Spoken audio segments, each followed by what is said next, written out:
everyone, how's everyone doing? Have you enjoyed the conference so far? Isn't it great to come to a Black Tech conference? It's a different vibe, isn't it? It really is. Okay, let's get started.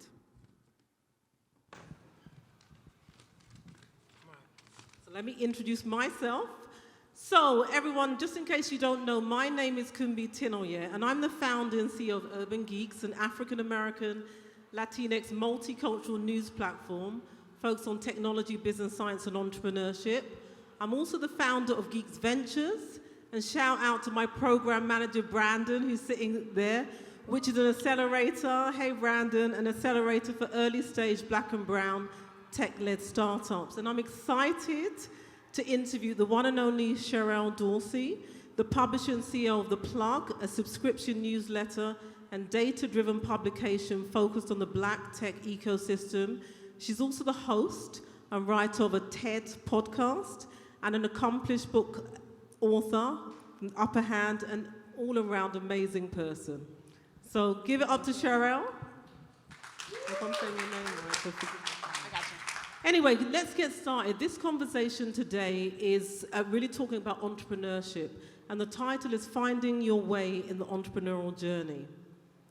And one of the things, I've been doing this thing for 8 years now, and one of the things I can say about entrepreneurship is what's so distinct about being an entrepreneur is that there isn't a clear path. Unlike, a typical 9-to-5 job where you have your roles, being an entrepreneur, you basically figure it out as you go along. So one of the first questions I really want to ask Sherelle is, tell me about some of the strategies and resources you've used to find your way as a startup founder. Oh my gosh, there's so many entrepreneurs in this room, and I'm sure we all have various answers and responses to that question because, as you mentioned, it is not a linear pathway, and you have your highs and your lows. Some months you're like, how are we gonna make payroll? Some months you're like, oh yeah, I just closed that deal, I did that, like big Diddy win, right? And at any point of this journey, whether you're an entrepreneur or not, and I think especially when you are Black in America, there's this sense of resiliency and this opportunity for sourcing, right? There's a saying, like my mom used to always say, and I'm sure some of y'all family as well, you make a way out of no way, right? A lot of us have made ways out of no ways. And when I think about this journey as a whole, there are so many obstacles sometimes in the way of getting to the next and continuing to grow and to stay alive for a long period of time. But more important is that sense of resiliency and asking for help, tapping into your network, tapping into all of these resources that so many of these startup communities have. I've lived between New York, Seattle, Charlotte, Atlanta, Miami, and in every single community that I've gone into, there's always been some sort of an ecosystem that helps to advance, whether it's an accelerator, which my boy Barry Givens here was running the Techstars Accelerator. So there's all these different resources that you can tap into as an entrepreneur, and you don't have to walk the journey alone because it can be a very lonely journey. Right, and that actually is a great segue to my next question. Let's talk a little bit about social capital and actually building relationships. And I do want to shout out to you because I think that's something you've done really well, actually building community. So tell us a little bit about that. How do we leverage our networks? Yeah, I think a lot of times when we talk about network, I know there's that whole saying that your network is your net worth, and that can also come across sometimes as transactional, right? And you never want to like be in spaces and feel like I'm only here to take. At the end of the day, it's about how can I actually add value. And I think that every opportunity that we have an opportunity to actually build a network, be that from our alumni programs and participating in those relationships and associations. Again, being part of things like accelerators, being part of conferences, right? And starting to build relationships with the people that are sitting right next to you or folks that you're encountering. Following up on LinkedIn, like LinkedIn and Twitter and IG have like hands down been phenomenal. I feel like I've met some of my closest friends just from IG and being able to like demonstrate what we're all working on. And you can't take those platforms and opportunities for granted But at the same time, again, it's not about the transaction. It's truly about being in community with people and caring about people. Not everybody's not going to be your best friend. Everyone's not invited to the cookout. But there is a way to continue to honor people's humanity. Building is hard, especially when you are talking with other entrepreneurs. Building is very hard. And so sometimes it goes a long way to say, hey, I see you. And how are you doing? Like, that's got to be rough, right? I'm sure there's a lot of sleepless nights. And a lot of times, folks aren't just managing a business. Sometimes you're managing a whole family, right? Sometimes you're managing caring for parents. And entrepreneurship doesn't start even when, in your personal life, things could be crashing in all kinds of ways. And I'm sure there's many of us in this room who have had to deal with tragedy and grief and loss. And not to be, a downer, but that's very real. It's part of the journey. And sometimes as well, when you're on this journey and you're seeing roadblocks and barriers that in some cases, it has nothing to do with your ability to deliver. Sometimes it just has to do with the bias of who you're sitting across the table from. That can be discouraging, right? And so your social networks are there also for encouragement and uplift.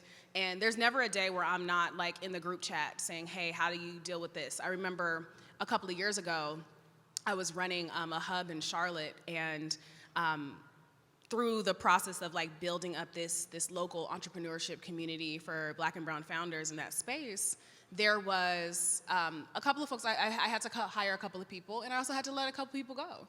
And like the first time in my life ever having to let somebody go, that was so traumatic. Has anybody like had to let somebody go? Like I had to go get a drink after. Like I had to get several drinks after. It was the hardest thing on the planet because you fundamentally believe the best in people, and sometimes it's just not a good fit. But if this is your first time in a leadership or a management role, sometimes you just don't have the skill set, or you don't know how to separate that, hey, this is a strategic business decision from, oh my gosh, this person now does not have an income. Like I genuinely care about this person, but they're no longer a good fit for what we're trying to build. And so being able to tap into my community and my network, and not everyone is going to be an entrepreneur. Sometimes like I'll talk to my mom. My mom's been an executive for the last 30 years. And so I'll hit her and say, hey, like I'm having this issue, and like, can you help coach me, in what I should actually do? So your network is there for more than just creating opportunities. Sometimes they're just there for your mental health, your support, and as I mentioned, coaching, especially if you don't have an executive coach. Sometimes there are folks who have been in places that you haven't been, or have been at levels that you haven't been, are also important folks to learn from. So you're networking across, you're networking up, and then also you're bringing other folks up, right? You're bringing folks into conferences like this. My mentee is like running around right now here at Render, and so it is strategic around being thoughtful, adding value, but then also being okay with asking for what you need from that network. I think it's so important, community. It really is. And I think, when I think about, when I launched Urban Geeks, I, head down, working like a hamster, 15 hours a day, with my 2-year-old in tow. And I actually think for myself, in terms of, finding my way, really has been through community in the last few years of actually getting plugged into different networks. And as you say, it doesn't always have to be transactional. It shouldn't be transactional. It's just building your network, and there's so much you can learn. Yeah, so yeah, sure. Absolutely. Okay, so one of the things, I've been stalking you, Sherelle, on social. Lovely. I stalk back. So anyway, one of the things I've noticed is that your big focus, I don't know if that's, I've been stalking you recently in the run-up to this talk. One of the things I've noticed that you seem to have a big focus on wholeness and wellness, and also building your brand without getting burnt out. So just tell us a little bit more about that. How can we create a space for rest, balance, and self-care in our personal and professional lives? I am still figuring so much of that out. I do not have any perfect answers outside of, how many of y'all have hit burnout? Like, okay, so the vast majority of us understand what burnout is. Just want to make sure we were amongst friends here. And I don't know if it was also the toll of the pandemic, all of the social unrest, all of the things that we have to witness on social media every single day, that after a while, it just hits you really hard, that we live in a really, really tough, we're living in a tough time, right? I mean, overall, books being banned, folks not feeling safe, it's Pride Month, like there's so many things happening in the country alone on top of the stress and the toll of building things from the ground up. And for a lot of folks in the room that do know my work, I recently actually sold the plug to Impact Alpha, which is, that announcement will come out next month. Yay. And so I actually stepped away from the plug after 7 years.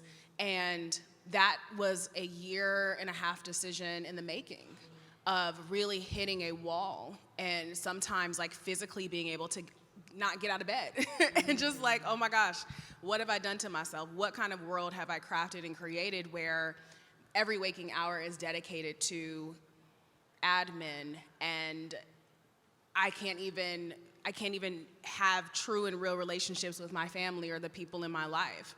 And realizing that there has to be a better way for us to build and build sustainably. And I think also in 2020, obviously the world started to shut down. George Floyd was murdered amongst a plethora of other people. And my team really, really got to work at that time in trying to document and collect data on corporations and their stated commitments of how they were going to change their practices or support Black people. And this was like across the board. A lot of tech companies made those promises as well. And what I recognize is that we never took the time to actually grieve that moment. It was nonstop work every single day. And then consistently responding to messages and interviews and podcasts to talk about the moment. And I'm sure many of you all who are here got those same emails and got those same phone calls. But no one ever asked you, how do you feel? Are you okay? Have you talked to a therapist? So I think, this world of tech and innovation is so incredible. I mean, I think that's why we all got into this space, right? It is exciting to build the future. I think about my grandfather. My grandfather turned 90 3 weeks ago. He just said he's starting to get up there. We're like, dude, you've been old like my whole life. And I think about him like leaving Birmingham, Alabama in the 30s and migrating to Detroit, Michigan, being drafted into the Korean War 3 months before his high school graduation, coming back and not being able to finish high school because he had immediate responsibilities. And he did a certification program in radio and electronics and television. And that opportunity got him a job at Boeing as an aircraft technician. And so he hopped on a bus with like 3 sandwiches in a bag and hopped on the Greyhound bus and went to downtown Seattle and stayed at the YMCA for $10 a day and earned $2.38 an hour at Boeing. And just about a decade prior, Boeing had just started hiring Black employees for the very first time. Companies like Boeing, IBM, JCPenney, any sort of company that was like the hallmark of American innovation had strict policies against hiring Black folks, immigrant, whatever, outside of being a janitor. You were not allowed in the building to earn a living. And I look at that, I look at my grandfather's journey, and I think about the toughness of being a Black man in the 40s and 50s, and the reality of like not being able to vote, but you still gotta pay taxes, being redlined into certain communities, and how hard he had to work to get to where he could purchase a home, care for and provide for his family, and eventually became the first person to buy computers for me and my cousin, and that's kind of how I started to learn about technology and code or what have you. But the fact that my grandfather, without a high school education, knew that this tool was going to open up doors for both of us. I carry that, but I also understand that he didn't get a chance to complain. He didn't get a chance to go on vacation. He didn't get a chance to talk to anybody about what it was like to have to move to the back of the bus in Birmingham, Alabama, right? He didn't get those opportunities because he was so focused on my children and my children's children have to be able to do so much better than I did, and we have. but I don't know that anyone who has a story of all of the folks and the ancestors who brought them to this place, I don't know if anyone has I don't know that we've been given either the language or sometimes the space to just say, like, I'm tired, this is a lot. And so I really gave myself permission this year to build differently. I'm working on a couple of different things. And even though my goal is to always be of service, not just in this tech space, but to my community at large, I'm also understanding how significant rest is. Absolutely. And then sometimes, like, I'm really bad at it too. Like, I'm really, really bad at it. And even like my friend Kalia is always like, rest friend, just rest friend, you know. And sometimes we have to be that for people. Hey, have you rested? Like, this was a lot, you know. We know that layoffs are happening en masse. Sometimes we just have to check in on people, right? And so again, there's not a perfect formula to this, but I am trying to be very conscious with my content because I went to college in New York City, and it was hustle, hustle, hustle. It was you grind while they sleep, and I've had to slowly peel that back a little bit and said, how can I work smarter? We've got robots, we can outsource. So if I'm not leveraging that, I'm not really using my brain to be able to reserve that capacity to build new and interesting things. That was a very long-winded response, but shout out to my grandpa, y'all. No, I mean, that's amazing. And I think what I love is that I think it's very courageous as well for you to actually, forge your own path. There's no set way of doing it. And I think whatever you do, you're going to be successful at anyway. So, and we know that. So, big up to you, for moving on. So one of the things, when I think about entrepreneurship, obviously we build it because we have a vision. But one of the things about entrepreneurship is that really, let's be honest, we want to make some cha-ching. And I think entrepreneurship, particularly for us, black and brown founders, can be a way to create generational wealth. But the reality is a lot of us face financial hardships actually building our business. How can we do this differently? How can we build without basically being burnt out and broke? I think there's so many different models to build. I kind of jumped into entrepreneurship without a plan. I was at Uber, then Google Fiber, then went to grad school, and like immediately the checks were coming and the opportunities were coming, and it was like, this momentum is here, like let's ride this wave, like let's build it. And I didn't really think about the foresight of, okay, how does taking this leap also gonna impact me financially? I'm grateful that I've never missed a bill. Like I've never not, been able to do what I've needed to do. But I think that it can be really hard in our culture today when you have messages like, just go out and build it and like sleep on your sofa or sleep on someone's sofa and like eat noodles all day.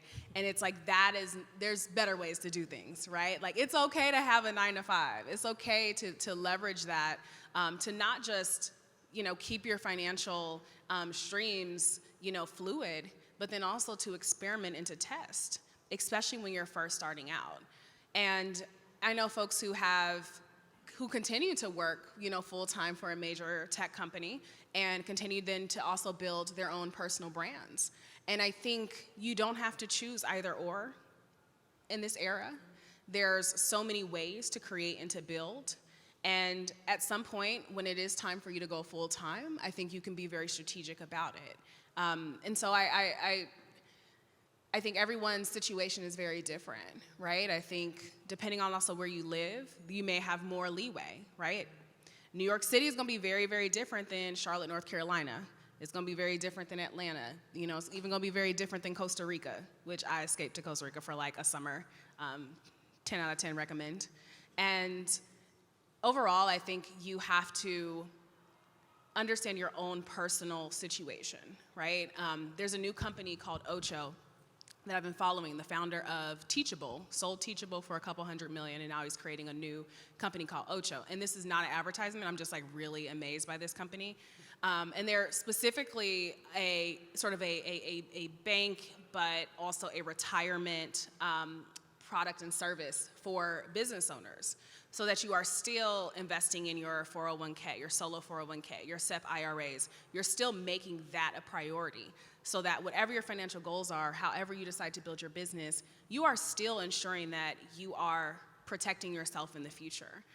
And that's one thing that when we get into these accelerators and we hear about all this entrepreneurship and everybody doing like $100 million months, a lot of folks don't say that, a lot of folks won't tell you in your first couple of years, you're not taking a salary as a founder, because you're paying your people. Like most of the folks on my team, I had up to 8 employees at one point. Most of them made more money than I did because I had to make sure that the business could continue to grow and to stay afloat. So I made money in other ways, right? And like that is also a form of entrepreneurship, which is speaking engagements, right?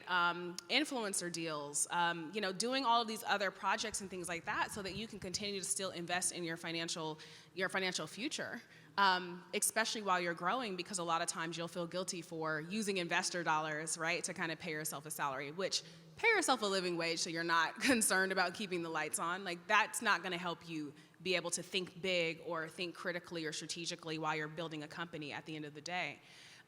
But again, I think it's about how do we just move a little smarter with the tools that we have, even if it's in small increments, and not put ourselves into things that we can't get out of. I mean, everyone knows that, most startups fail, most businesses fail in the first couple of years. And, I don't take that as like a negative thing. I think it's just about how do you plan and prepare for yourself, right? Regardless of what the circumstances are. Okay. And so I know we both know this.